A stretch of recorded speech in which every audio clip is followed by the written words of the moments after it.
Welcome to Pakka local Telangana news. ఇక updates చూస్తే రేపటి నుంచి అసెంబ్లీ సమావేశాలు జరుగుతున్న నేపథ్యంలో ఉభయ సభలు సజావుగా జరిగేలా పోలీస్ డిపార్ట్మెంట్ చర్యలు తీసుకోవాలని శాసనసభ స్పీకర్ గడ్డం ప్రసాద్ కుమార్ అన్నారు. సభలు జరుగుతున్న సమయంలో ధర్నాలు, ఆందోళనలు జరగకుండా ముందస్తుగానే సమాచారం అందుకొని అడ్డుకోవాలని సూచించారు. తద్వారా సమావేశాలు సజావుగా జరుగుతాయని చెప్పారు.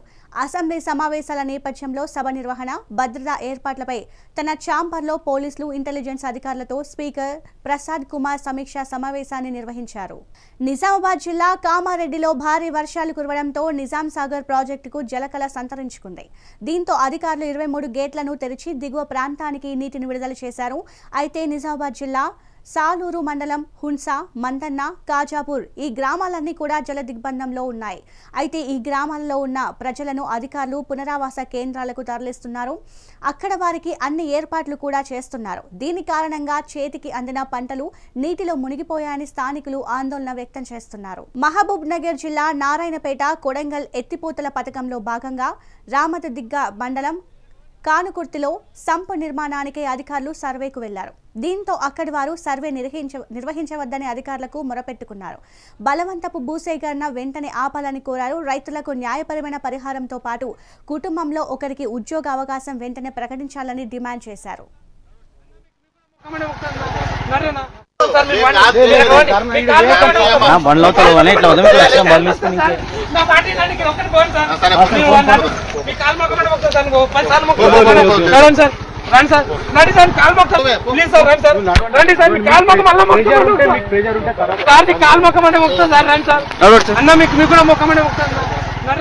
చేగుంట మండలం వల్లూరు గ్రామ శివార్లోని రాజస్థాన్ జబల్పూర్ దాబాలో కొన్నాళ్ల నుండి ఎల్పీజీ గ్యాస్ ని అక్రమంగా కమర్షియల్ గ్యాస్ బుడ్డీలలోకి నింపుతున్నారు. ఈ ఎల్పీజీ గ్యాస్ వాహనాలు చర్లపల్లి ఎల్పీజీ ప్లాంట్ నుండి తీసుకొస్తున్నారు. అలా రోజుకు 15 నుండి 20 వాహనాల నుండి బండికి 15 చొప్పున గ్యాస్ ను తెస్తున్నారు. గ్యాస్ తీసే సమయంలో చిన్న పొరపాటు జరిగినా అక్కడి అగ్ని ప్రమాదం జరిగే అవకాశం ఉంది. ఈ దాబాపై అధికారులు తగిన చర్య తీసుకోవాలని స్థానికులు కోరుతున్నారు. क्या कर रहा उधर? वीडियो है भाई, झूठ मत बोलो। डेली क्या कर रहा, कितना लोड कर रहा, कितना अनलोड कर रहा, कितना पैसा दे रहा उन्हें? मेरे हाथ में नहीं है। हाँ? मेरे हाथ में नहीं है। तुम्हारा हाथ में नहीं है? कौन है तुम्हारा ऊपर? ओनर का नंबर दे। हेलो, हेलो, नंबर दिया। किसको? ढाबा का नाम, ढाबा का नंबर ना को मेरे को, वो एचपी वाला का, डीलर का, और रहते ना उसका नंबर होना। नंबर रेगुलर का बहुत गाड़ी है साहब, पर डे का 100 गाड़ी निकलती है। क्या कर रहा उधर?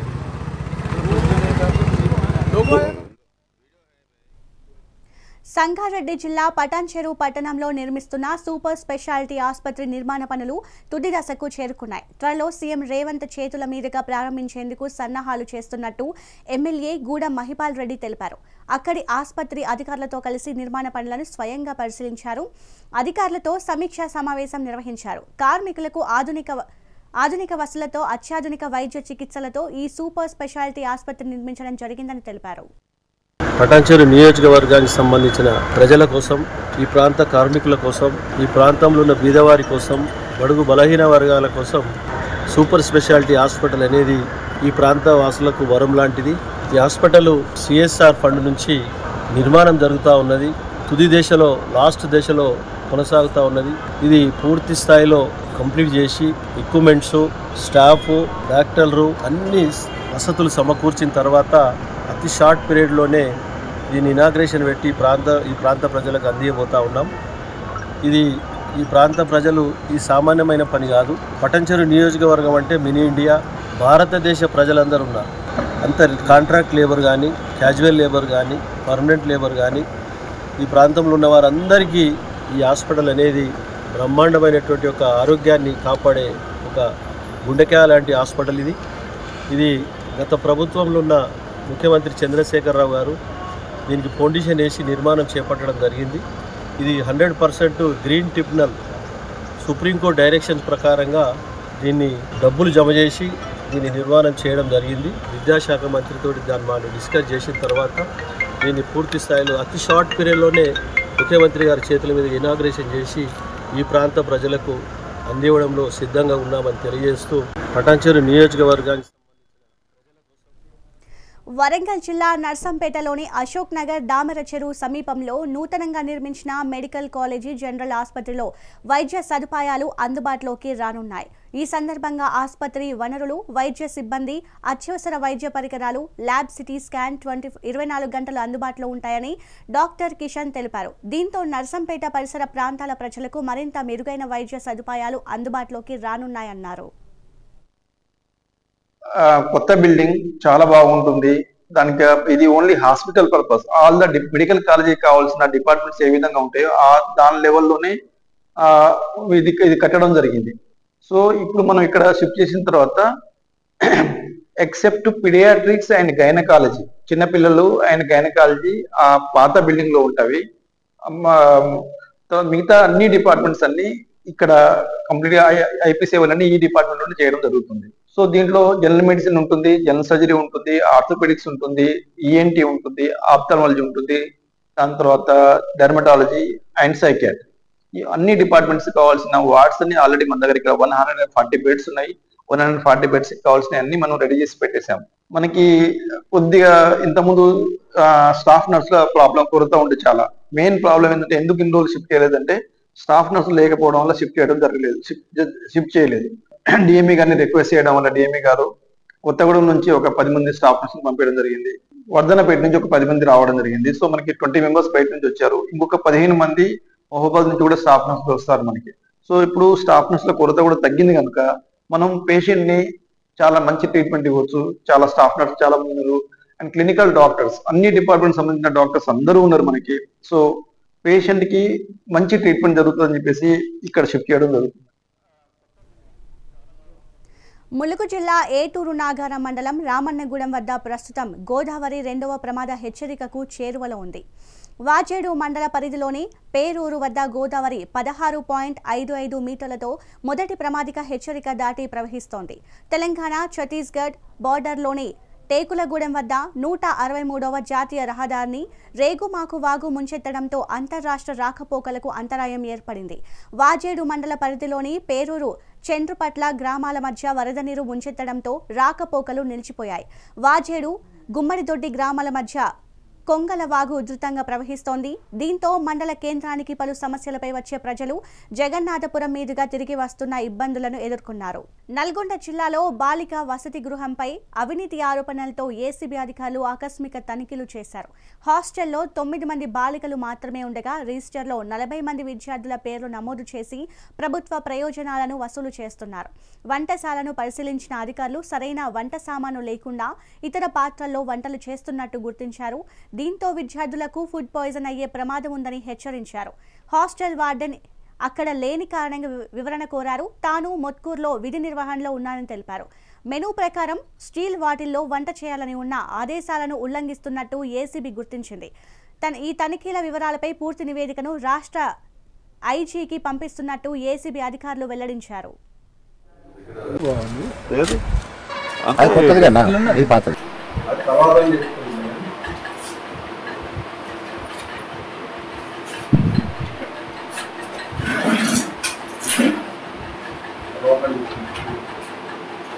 లేదు, అది పురుగు పట్టుంది, పప్పు కూడా సరిగ్గా లేదు.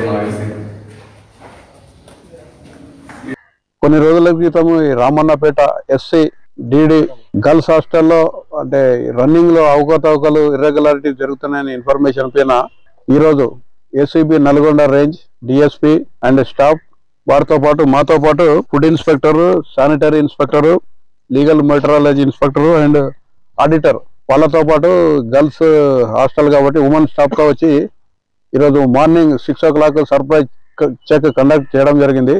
ఈ చెక్ చేసే టైంకు ఓన్లీ యాదమ్మ అని వాచ్మెన్ అని ఉంది. Warden hostel welfare officer present ఉండాలి.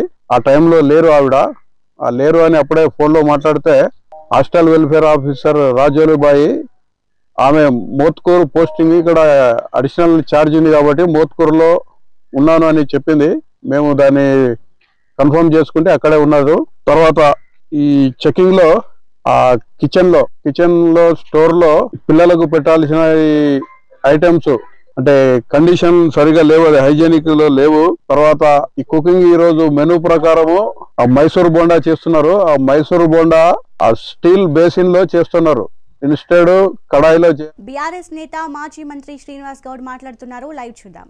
42% వ్యతిరేకము అస్సలు కాదు, అన్నిట్లో సహకరించింది. మీకు మీరు ఏం చేస్తారో తెలియదు. 42% రిజర్వేషన్తోనే మీరు ఎలక్షన్లు పోవాలి. మీరు టికెట్లు ఇస్తామంటే చోలా ఎవరికి పువ్వు లేదు ఇక్కడ. మేము టికెట్లు 42%, మీరు ఏమి ఇవ్వకపోయినా గెలిచేది 50% పై గెలుస్తారు. జనరల్గా ఇట్లా ఎలక్షన్ పెట్టండి 50% బీసీ గెలుస్తారు, అది కాదు. రిజర్వేషన్తోనే అయితే అక్కడ ఖచ్చితంగా బీసీలు గెలుస్తారు, మిగతా జనరల్లో కూడా బీసీలు వస్తారు. అది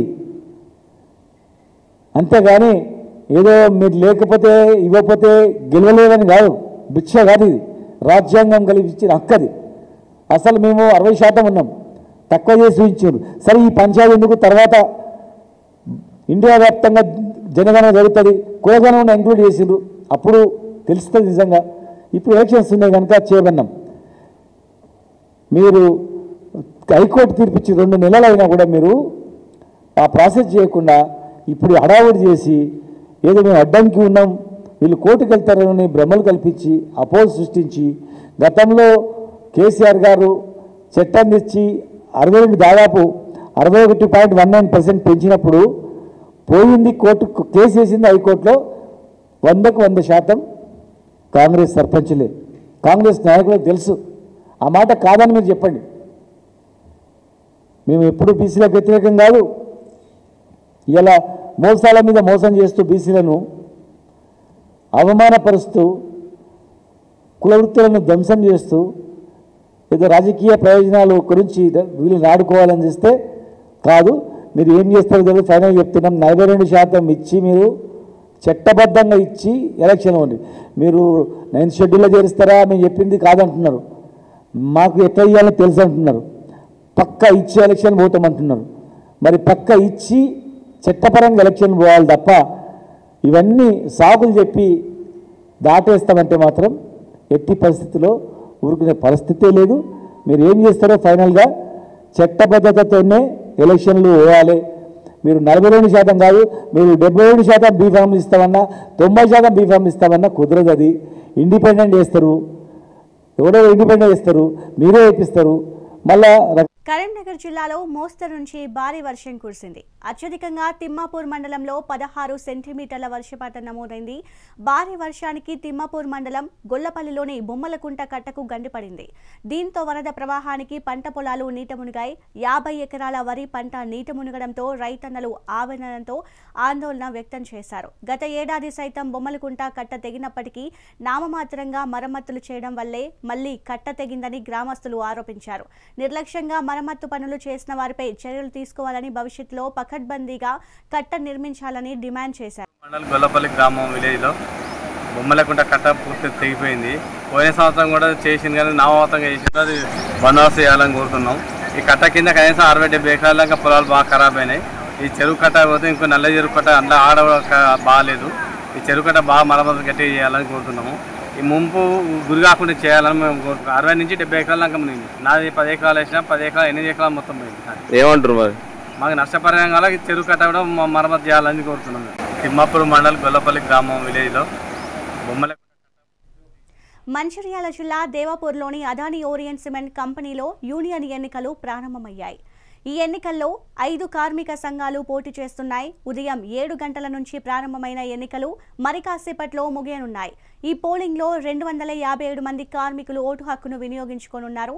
పోలింగ్ అనంతరం ఓట్ల లెక్కింపు ఉంటుంది. అనంతరం గెలిచిన అభ్యర్థిని ప్రకటిస్తారు. అదోనికి చెందిన రాజేశ్వరి అనే మహిళ సైకిల్పై ప్రయాణించి చిరంజీవిని కలిశారు. విషయం తెలుసుకున్న చిరంజీవి రాజేశ్వరిని హృదయపూర్వకంగా ఆహ్వానించారు. ఆమె అంకిత భావానికి, తనకు చేరుకోవడానికి చేసిన కృషికి చలించిపోయారు. ఈ సందర్భంగా ఆమెకి మెగాస్టార్కి ఆమె రాఖీ కట్టారు. నల్గొండలో హత్య కేసును 1 టౌన్ పోలీసులు ఛేదించారు. అన్నపూర్ణ క్యాంటీన్ వద్ద నిద్రిస్తున్న వ్యక్తిపై బండరాయితో బండరాయితో మోదీ చంపిన ఘటనలో నిందితుడిని పట్టుకున్నారు. సీసీటీవీ ఫుటేజ్ ఆధారంగా నిందితుడిని గుర్తించినట్లు తెలిపారు. కర్ణాటకకు చెందిన లారీ క్లీనర్ షేక్ సిరాజ్ అనే వ్యక్తి తన ప్రదేశంలో నిద్రిస్తున్నారనే కారణంతో నిందితుడు సిరాజ్ను హతమార్చాడు. ఘటనపై దర్యాప్తు చేసిన పోలీసులు నిందితుడిని అదుపులోకి తీసుకున్నారు. ఇతను ఎవరైతే మృతుడు ఉన్నాడో చింతకింది రమేష్, ఇతనిది వడ్లపల్లి గ్రామము, నాంపల్లి మండలము. ఇతడు ఇక్కడ బీటీఎస్లో ఫ్యామిలీతో పాటు ఉంటూ గత కొంతకాలంగా ఉంటూ ఇతను బాగా తాగి త్రావుడుకు బానిసైనాడు.